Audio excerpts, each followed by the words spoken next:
So for those of you that have been following the MLS playoffs, the MLS Cup as it's known, since it started a couple of weeks ago, will have seen that one of the favourites, the team that won the Supporters' Shield, i.e. the best team in the regular season, Inter Miami, have been dumped out in the first round, their first actual round, where they played against Atlanta United, who were 9th overall in the regular season in the Eastern Conference and only made it through to the playoffs through an actual preliminary qualifier. And they actually knocked them out. So it's a real shock, this. And there's been some strong reactions online. There's been some people thinking that the MLS playoff system needs to change, that it's not quite working. I mean, here's a quote from Inter Miami player Jordi Alba, who used to play for Barcelona in Spain back in the day as well. He said, and I quote, "This format seems unfair. I would have the champion of one conference against the champion of the other to make it as fair as possible." Now, this is the thing, right? This is going to ignite a lot of debate. I don't completely disagree with the sentiment of what he's saying. I mean, some people might say, oh, well, you know, he's been a crybaby, you know, his team's got knocked out of this cup and, you know, he's just a sore loser. But there is some truth to what he's saying in a sense. It's not unheard of for the team that wins the Supporters' Shield to actually go out in the first round that they've actually entered in the playoffs. So the playoff format has changed a lot over the years, but you know, just going off of when the team that wins the Supporters' Shield, the best team in both the East and the West points-wise combined, when they actually enter the competition, it's not unheard of for that team to be dumped out in the first round. In fact, New England Revolution in 2021, who did hold the previous record for the overall points in a regular season, they were knocked out in the conference semi-finals in 21, which was the first round that they entered.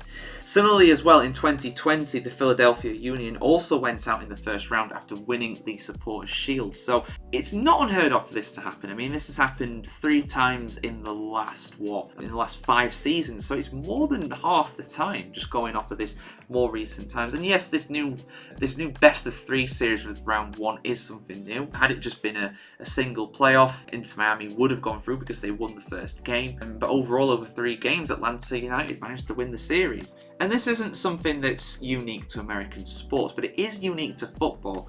I can't find any playoff system anywhere near as far-reaching or as wide as this. Now, of course, effectively this is the MLS Cup. It is, in a sense, almost the equivalent of the FA Cup in England. I mean, it's different because it's a post-season and it's not run alongside the regular season, you know, so it's different, but it is if you were to make an equivalent of it, you could say that it's like the FA Cup, but then again, it is the greatest prize in American soccer. So you could also argue it's a bit like the Premier League, but then what's the MLS? Is the MLS the FA Cup?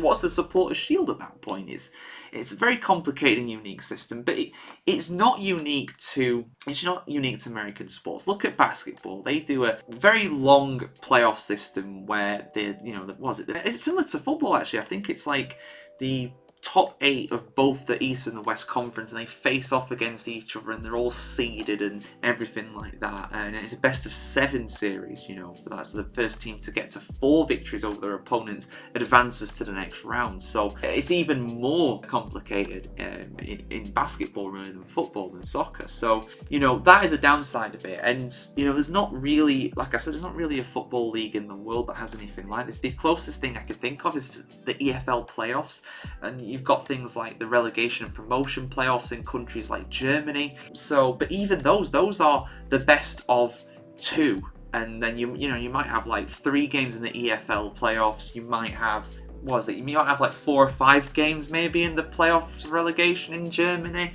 In the playoffs in the National League in England, you might get like 5 games, 4 games, something like that. This, you know, if you go all the way from wildcard to win the thing, which Atlanta United might still do, of course, they face Orlando in the conference semi-finals. You know, you're talking a game for the wildcard, 3 more for round 1, which they end up doing, then single matches for the conference semi-final, the conference final, and the MLS Cup. That's 7 games, which is about the same as what it would be for a Premier League or a Championship side to win the FA Cup. So that's why I made the FA Cup comparison there.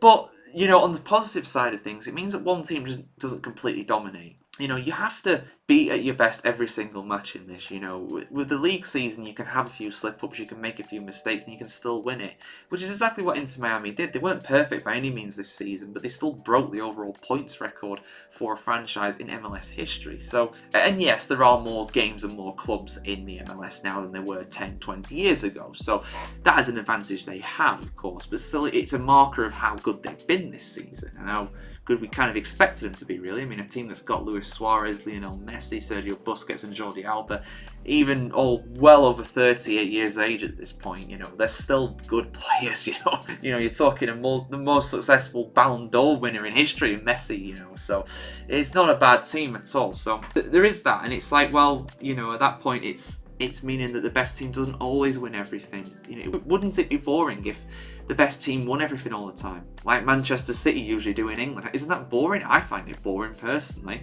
This at least puts some kind of, you know, unpredictability, something unique into the actual competition, and it means that, you know, we've got Inter Miami that have won the Supporters' Shield, and somebody else, Atlanta United, Orlando City, one of the New York clubs, you know, one of the LA clubs, they could win the MLS Cup. So it means it's just something unique. So I get the cons, I get the pros, but what do you guys think? Do the playoffs need to change? Is Jordi Alba right? Let us know your thoughts in the comments below, as always. And of course, keep it subscribed to thefootballchronicle.com to see much more content on the world of football, on the world of soccer, just like this. See you guys. Have a good one.